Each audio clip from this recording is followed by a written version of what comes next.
बिस्मिल्लाहिर्रहमानिर्रहीम। अस्सलामुअलैकुम स्टूडेंट्स, हम BSN थर्ड सेमेस्टर की सब्जेक्ट फार्मेकोलॉजी पढ़ रहे थे। फार्मेकोलॉजी में एंटी नियोप्लास्टिक ड्रग्स की हमने MCQs स्टार्ट की थी। अल्काइलेटिंग एजेंट तक हमने पढ़ लिया था।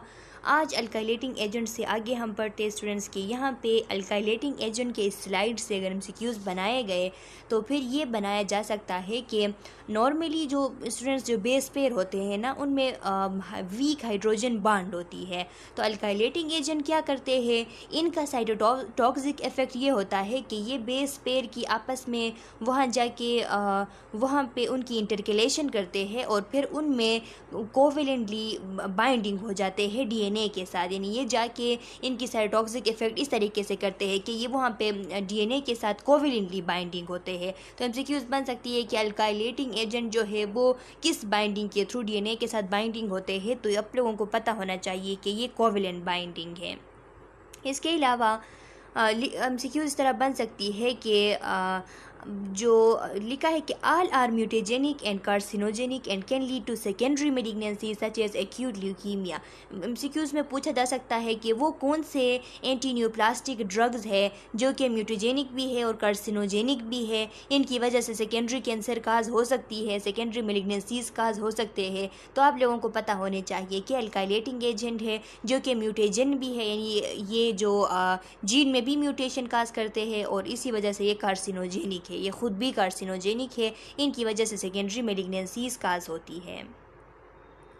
ये भी MCQs बन सकती है कि the nitrogen mustard were observe to inhibit cell growth specially of bone marrow. जो नाइट्रोजन मस्टर्ड थी स्टूडेंट्स, हमने ये सारी चीज़ें जो है डिटेल में लेक्चर्स में पढ़ी है। आप फार्मेकोलॉजी की प्लेलिस्ट में जाके जो नोट्स है वहाँ से ये डिटेल में पढ़ सकते हैं। तो वहाँ पे जो हम नाइट्रोजन मस्टर्ड की बात कर रहे थे कि जो वर्ल्ड वार 1 जो था उसमें जो नाइट्रोजन मस्टर्ड यूज़ हुई थी, तो वो क्यों यूज़ हुई, इस तरह पूछा जा सकता है कि जो नाइट्रोजन जो मस्टर्ड थी वो वर्ल्ड वार 1 में यूज़ की गई थी, क्यों यूज़ की गई थी, तो ये आप लोगों को पता होना चाहिए। क्योंकि उसकी वजह से सेल की ग्रोथ, स्पेशली बोन मेरो की जो ग्रोथ है वो रुक जाती है। इस वजह से उस पर ऑब्जर्वेशन बाद में किया गया कि वो जो लोग थे उनकी ग्रोथ रुक गई थी, जो बच्चे थे वो उनकी ग्रोथ रुक गई थी और जो बड़े थे उनकी सेल ग्रोथ जो है वो इनहिबिट हो रही थी। उनको यानी बोन मेरो जो है उनकी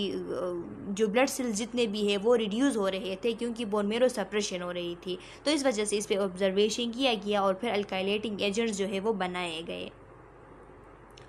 इसके अलावा स्टूडेंट्स MCQs है कि जो साइक्लोफास्फेमाइड है, साइक्लोफास्फेमाइड प्रो ड्रग होती है जिसको एक्टिवेट कौन करता है, P54 एंजाइम जो कि लीवर में होती है, ये इसको एक्टिवेट करते हैं। और साइक्लोफास्फेमाइड का एक्टिव फॉर्म जो है वो फास्फोरेमाइड मस्टर्ड है। यानी इसका जो एक्टिव फॉर्म है ये क्या है, ये यानी फास्फोरेमाइड मस्टर्ड जो है ये इसका एक्टिव फॉर्म है साइक्लोफास्फेमाइड का। ये बात आपने याद रखनी है।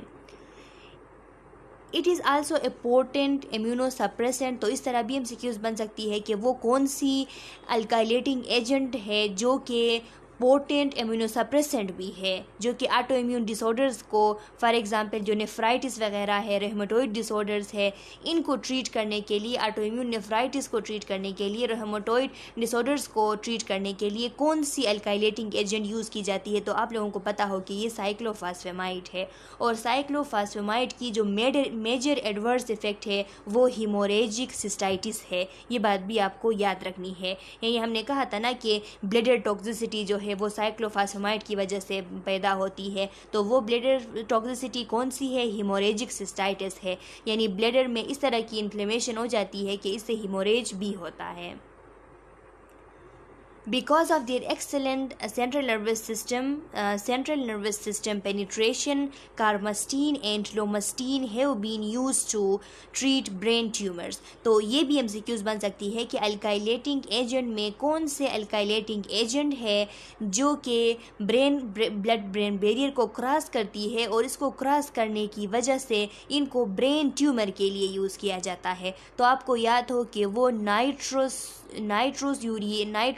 नाइट्रोसोयूरिएज जो है, इनके ग्रुप के मेंबर्स जो कि कार्म्यूस्टीन और लूम्यूस्टीन है, ये यूज़ होते हैं क्योंकि ये BBB को क्रॉस करते हैं और ये ब्रेन ट्यूमर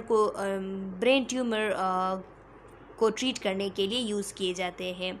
ये भी MCQs बन सकती है कि melphalan is primarily use to treat multiple myeloma, plasma cell myeloma, breast cancer and ovarian cancer. यानी मेल्फेलॉन जो है वो प्राइमरीली किस चीज़ के लिए यूज़, यानी ये MCQs बन सकती है कि कौन सा अल्काइलेटिंग एजेंट है जो प्राइमरीली माइलोमा के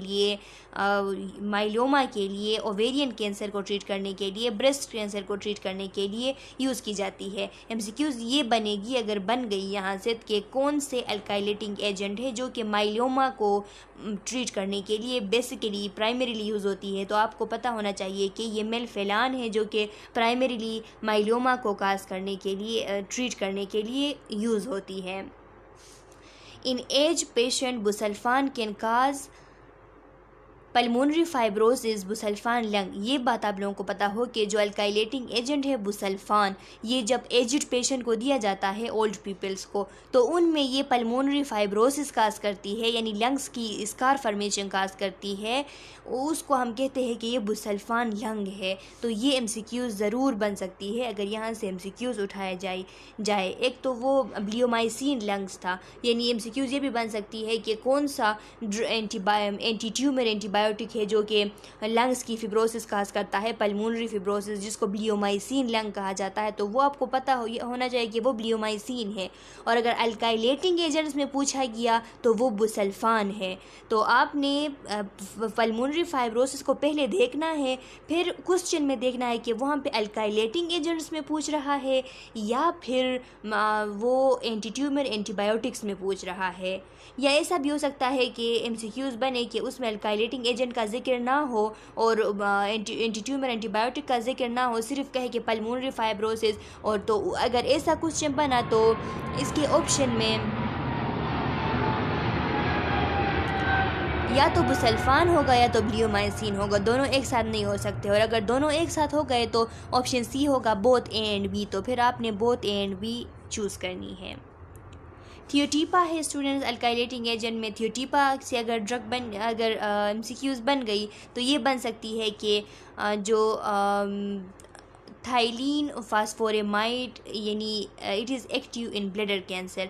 थियोटीपा जो है इसका एक्टिव फॉर्म कौन सा है, तो या ये MCQs बन सकती है कि tri ethylene phosphoramide is an active form of. तो आपको पता हो कि ये थियोटीपा का एक्टिव फॉर्म है जिसको लीवर कन्वर्ट करता है। थियोटीपा को लीवर कन्वर्ट करता है ट्राई इथाइलिन फास्फोरेमाइड में, और ये ब्लैडर कैंसर के लिए एक्टिव होता है, एक्टिवली यूज़ होता है ब्लैडर कैंसर को ट्रीट करने के लिए। माइक्रोट्यूब्यूल इनहिबिटर्स है स्टूडेंट्स, इनमें ये MCQs बन सकती है कि जो विनका अल्कलॉइड्स है उनका मैकेनिज़्म ऑफ एक्शन क्या है। उनका मैकेनिज़्म ऑफ एक्शन ये है कि वो जो माइक्रोट्यूब्यूल की असेंबली है उसको प्रिवेंट करते हैं, माइक्रोट्यूब्यूल की असेंबली बनने नहीं देते, और वो लेट G2 फेज़ स्पेसिफिक है, यानी लेट G2 फेज़ में वो काम करते हैं।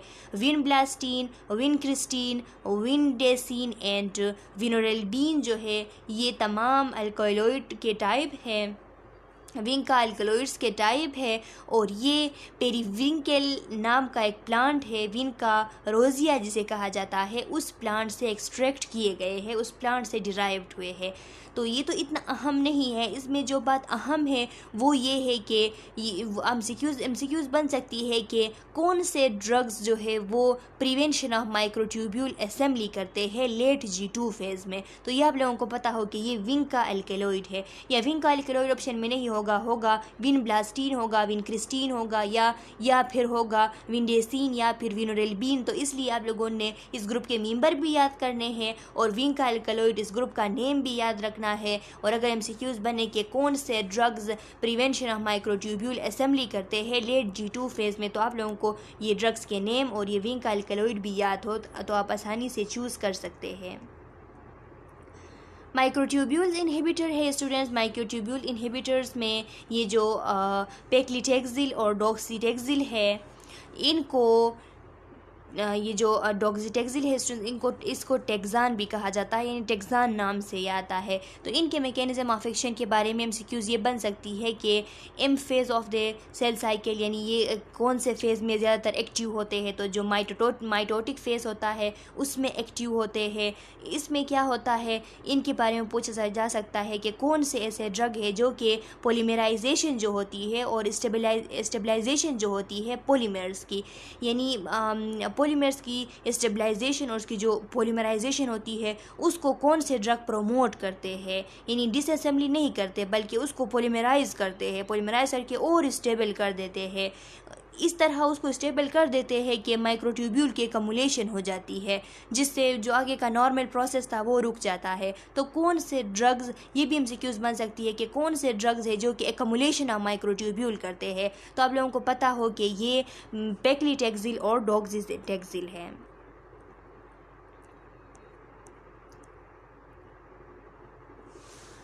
हार्मोन्स जो एंटी न्यूप्लास्टिक हार्मोन्स है उनमें ये एमसीक्यूज़ बन सकती है कि estrogen antagonist are primarily used in the treatment of breast cancer, whereas androgen antagonist are primarily used in the treatment of prostate cancer. जो एंड्रोजन एंटागोनिस्ट होती है वो प्राइमरीली बुनियादी तौर पर प्रोस्टेट कैंसर को ट्रीट करने के लिए यूज़ होते हैं, और जो एस्ट्रोजन एंटागोनिस्ट होती है वो प्राइमरीली ब्रेस्ट कैंसर को ट्रीट करने के लिए यूज़ की जाती है।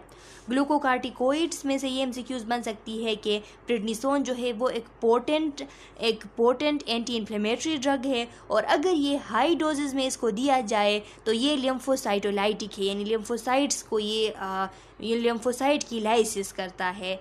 तो जब लिम्फोसाइट की लाइसिस करता है तो फिर जो जितने भी लिम्फेटिक सिस्टम से रिलेटेड कैंसर्स है, यानी हॉजकिन, नॉन हॉजकिन लिम्फोमास वगैरह, तो इन सब को ट्रीट करने के लिए हम प्रेडनिसोन दे सकते हैं हाई डोजेज़ में।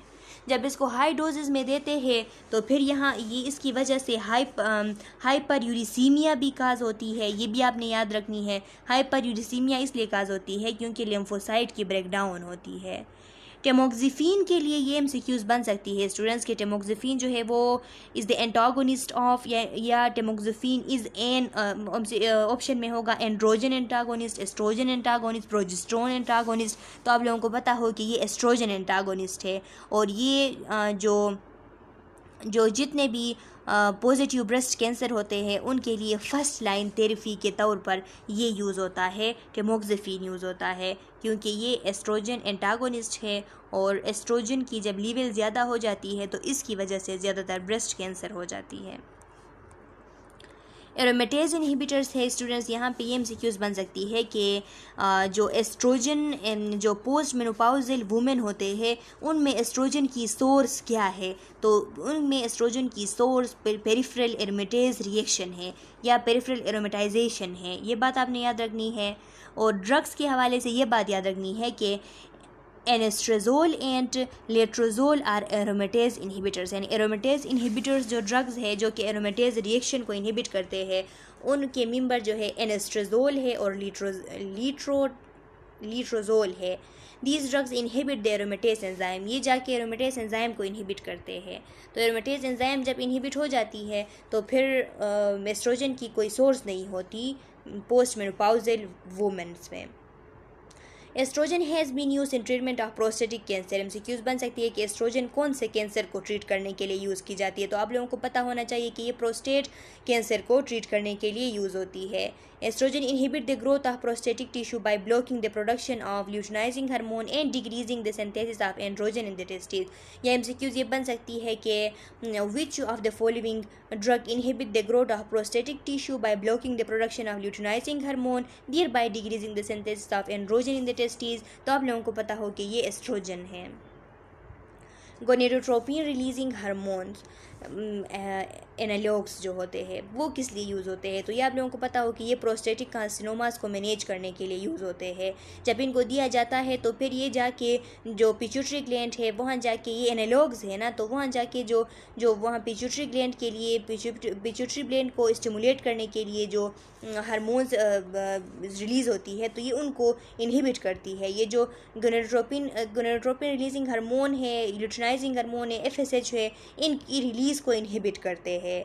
ये जो गोनेट फंक्शन है उनको सप्रेस करती है, क्योंकि डाउन रेगुलेशन करती है, यानी जो गोनेडोट्रोपिन रिलीजिंग हार्मोन है उनको डिसेंसिटाइजेशन उनकी करती है। तो आगे जो गोनेडल फंक्शन है, जहाँ से जो हार्मोन की प्रोडक्शन होती है दूसरे जो हार्मोन्स है उनकी, तो वो रुक जाती है, यानी इसकी वजह से प्रोस्टेटिक कैंसर वगैरह ये ट्रीट हो जाते हैं। स्टूडेंट्स सिस्प्लेटिन के लिए एमसीक्यूज़ बन सकती है कि ये जो प्लेटिनम कोऑर्डिनेशन कॉम्प्लेक्स के जो ड्रग्स होते हैं, जो मेंबर होते हैं, इनमें सिस्प्लेटिन, कार्बोप्लेटिन और ऑक्सीप्लेटिन जो है ये सब इन्वॉल्व है। इसमें सिस्प्लेटिन के लिए एमसीक्यूज़ बन सकती है कि ये डीएनए में किस चीज़ का यानी एनालॉग है, यानी ये किस चीज़ के साथ जाके बाइंडिंग होती है। तो आप लोगों को पता हो कि सिस्प्लेटिन डीएनए में ग्वानिन के साथ बाइंडिंग बनाती है, और ये जिस फेज़ में स्पेसिफिक है वो G1 फेज़ और S फेज़ है। ये इसका काम G1 फेज़ और S फेज़ में होता है। स्टूडेंट्स ये एमसीक्यूज़ ज़रूर इस यूनिट से उठाई जाएगी। ये एमसीक्यूज़ अगर एंटीनियोप्लास्टिक ड्रग से एमसीक्यूज़ उठाए गए तो ये एमसीक्यूज़ ज़रूर आ सकती है कि सीवियर और परसिस्टेंट वोमिटिंग जो है 1 आवर आफ्टर एडमिनिस्ट्रेशन ऑफ कौन से ड्रग की वो स्टार्ट होती है, और फिर 5 डेज़ तक वो वोमिटिंग जो है वो परसिस्ट रहती है, कंटिन्यू रहती है, तो वो सिस्प्लेटिन है। सिस्प्लेटिन की ये मेन एडवर्स इफेक्ट है कि इसकी वजह से सिस्प्लेटिन जब देते हैं तो सिर्फ 1 घंटे बाद वोमिटिंग स्टार्ट होती है, और वो पेशेंट इतने वोमिटिंग करते हैं कि 5 दिन तक उनकी जो वोमिटिंग है वो ठीक नहीं होती। तो ये एमसीक्यूज़ इससे बन सकती है, ज़रूर बन सकती है। टोपोआइसोमेरेज इनहिबिटर्स जो है स्टूडेंट्स, इनमें से अगर केम्टोथीन्स जो है स्टूडेंट्स, ये जो केम्टोथीसिन्स जो है इनसे अगर एमसीक्यूज़ बनाए गए तो फिर ये एमसीक्यूज़ बनाए जा सकते हैं कि ये कौन से प्लांट से डिराइव होते हैं। तो ये चाइनीज़ ट्री है केम्टोथीका, इससे डिराइव होते हैं। या ये एमसीक्यूज़ बन सकती है कि ये ड्रग्स जो है कौन से फेज़ में काम करते हैं, तो ये ड्यूरिंग एस फेज़ काम करते हैं, और ये स्पेसिफिकली जो टोपोआइसोमेरेज 1 जो है उसको इनहिबिट करती है। और ईटोपोसाइट के बारे में अगर एमसीक्यूज़ बन गई तो ये एस फेज़ और G2 फेज़ दोनों में काम करती है, और ये जो ख़ास करके जो टोपोआइसोमेरेज 2 है उसको इनहिबिट करती है। ये बात आपने याद रखनी है कि जो इटोपोसाइट है वो मेनली जाके टोपोआइसोमेरेज 2 को इनहिबिट करती है, और जो केम्टोथीसिन्स है ये जाके जो टोपोआइसोमेरेज 1 एंजाइम है उसको इनहिबिट करती है। इसके अलावा टायरोसिन काइनेस इनहिबिटर से ये एमसीक्यूज़ बन सकती है स्टूडेंट्स के जो इमिटेनिप है उसकी कौन से ड्रग की एबिलिटी होती है कि वो काइनेस पॉकेट में, यानी वो ऑक्यूपाई करता है काइनेस पॉकेट को। तो आप लोगों को पता हो कि ये इमेटिनिब है। ये एमसीक्यूज़ बन सकती है कि जो नोटेबल टॉक्सिसिटीज़ होते हैं और यहाँ पे टायरोसिन काइनेस इनहिबिटर के साथ, तो वो क्या है, QT प्रोलंगेशन है और फ्लूइड रिटेंशन है। ये बात याद रखिए स्टूडेंट्स। जो मिसलेनियस एजेंट है इसमें एस्परजिनेस जो है स्टूडेंट्स, इसकी एडवर्स इफेक्ट ये है कि इसकी वजह से एक्यूट पैंक्रियाटाइटिस काज होती है। ये बात नहीं बोलना है, ये एमसीक्यूज़ इससे बनाई जा सकती है। अब यहाँ पे स्टूडेंट्स कुछ लास्ट जो इसका स्लाइड है इससे ये एमसीक्यूज़ बन सकते हैं कि जो एंटी कैंसर जो जितने भी ड्रग्स होते हैं उनके साथ उनकी जो chemotherapy induce adverse drug reaction होते हैं उनको ट्रीट करने के लिए कौन कौन से काम किए जा सकते हैं। तो नोजिया वोमिटिंग के लिए क्या दिया जा सकता है, ऑप्शन होंगे ड्रग्स के। तो उसमें आप लोगों ने 5-HT3 एंटागोनिस्ट जो कि एंडोस्टेरोन है ये आपने सेलेक्ट करनी है। बोन मेरो जो सप्रेशन काज करती है एंटी कैंसर ड्रग उसको ट्रीट करने के लिए फिल्ग्रेस्टिम दिया जाता है। ये कॉलोनी स्टिमुलेटिंग फैक्टर है, यानी बोन मेरो को स्टिमुलेट करती है, ये बोन मेरो सप्रेशन को थोड़ा इनहिबिट करती है। ये बात याद रखनी है। जो मीथोट्रेक्सेट की टॉक्सिसिटी है उसको ट्रीट करने के लिए ये ल्यूकोवोरीन जो है ये एक फोलिक एसिड होता है, क्योंकि मीथोट्रेक्सेट की वजह से फोलिक एसिड की डिफिशिएंसी होती है, तो साथ में ये ल्यूकोवोरीन जो दिया जाता है तो फिर वो फोलिक एसिड की जो कमी हो रही थी वो ठीक हो सकती है। साइक्लोफॉस्फेमाइड की जो टॉक्सिसिटी है इसके साथ मेसना दिया जाता है, ये बात याद रखना है। सिस्प्लाटिन के टॉक्सिसिटी के साथ इमिफोस्टीन दिया जाता है, ये बात याद रखें। एंथ्रासाइक्लिन टॉक्सिसिटी के साथ डेक्सामेथासोन दिया जाता है। स्टूडेंट्स ये बात याद रखें। स्टूडेंट्स जो जितने भी चीज़ें हमने MCQs के लिए पढ़े, तो अगर आपने ये डिटेल में स्टडी करनी है, यहाँ पे देख के कुछ चीज़ आप लोगों को समझ नहीं आ रही है किसी टॉपिक्स वगैरह पे, तो आप लोग जाके फार्माकोलॉजी के प्ले लिस्ट में वहाँ पे एंटीनियोप्लास्टिक ड्रग डिटेल से कवर हुए हैं, यही स्लाइड्स है, तो वहाँ से आप इनको डिटेल से पढ़ सकते हैं। तो उम्मीद है कि आप लोगों को इस वीडियो लेक्चर से कुछ ना कुछ फ़ायदा हुआ होगा। कुछ MCQs जो आपको समझ नहीं आ रही थी कि एंटीनियोप्लास्टिक ड्रग से कौन से MCQs आएंगे, तो अब आपको समझ आ गई होंगी। अगर आपको समझ आ गई है तो इस वीडियो लेक्चर को लाइक करें, चैनल को सब्सक्राइब करें और बेल आइकन को प्रेस करें ताकि नेक्स्ट जो वीडियो लेक्चर बनेगी उसकी नोटिफिकेशन आप लोगों को जल्द से जल्द मिल सके। तब तक के लिए अल्लाह हाफिज़।